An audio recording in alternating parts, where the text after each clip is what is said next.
I remember mine started when I was about 8 or 9, around the time of experiencing abuse as a child.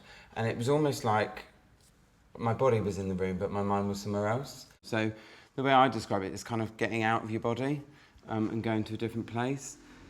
But it's really scary, because where that takes you to sometimes is not the greatest of places. Mine started probably at 0, and I first realised now, with hindsight, is a boys' school, primary school, when I was about 7 or 8, in a cricket field. And I so remember this because I completely could not play because I was so feeble for my age, undernourished, and that I invented that I could play completely. And so so I'm in control of everything.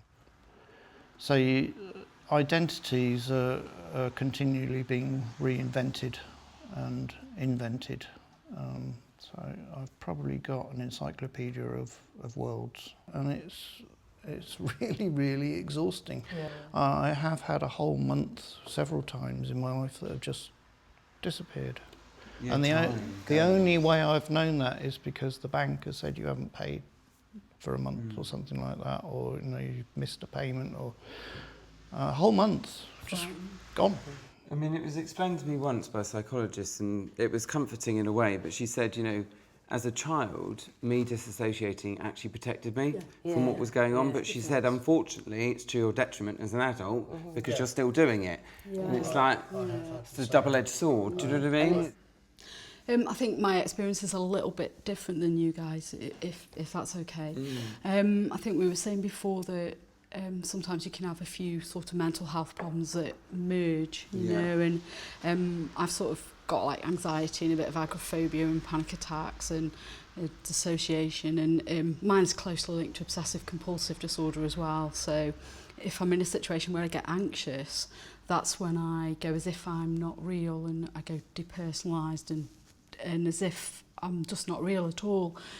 Because I get so anxious, I just tip and I just go as if I am not real, and I lose all my senses. My voice doesn't sound the same, my hands don't look the same. I walk and it's like I'm walking on like a bouncy castle, and it's terrifying. And sometimes I feel like I come out of my body and I'm in the corner of the room looking down on myself, and it's just really, really, really, really frightening. It's the worst feeling I've ever felt. But it's so difficult to explain to people that most of your life is just a blur. And that man is a bit different to like what y'all have kind of explained, actually.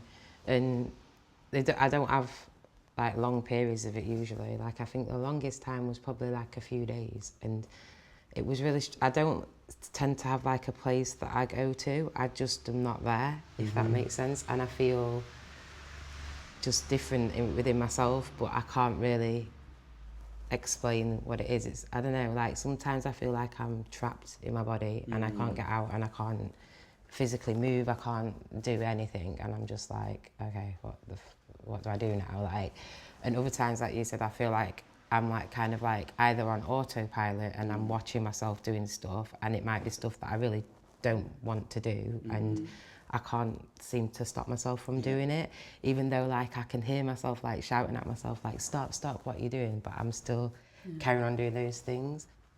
A lot of people have these things, but on occasion, probably every human being can empathise with us a little bit. If they want to.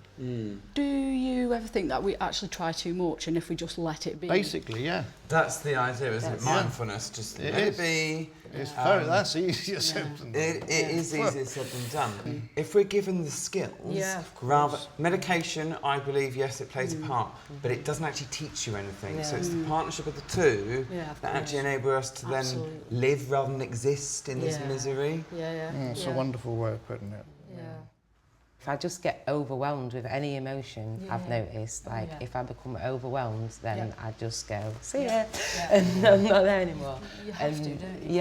But I have like a drawer in my freezer, the top drawer of my freezer is just full of ice pops, and like calipos or whatever they're called and all that sort of stuff. And if I ever just go a bit like, I call it head slidey to my friends, like they'll just go into the thing and get me one of those, and it doesn't take me long to come back round, like because the temperature changes, so it just it just kind of shocks me, but gently as well, because and I do use like incense and stuff like that, or perfume if I am out, which is very rare, but if I am out, I'll be carrying perfume or lavender or something just hand cream that smells really strong, something that if I just feel that I'm drifting off, I'll just I don't know, it brings me back. But then on the other side there is, if somebody walks past me wearing something that is not a good, not a good memory, it takes you to that. then I've gone again.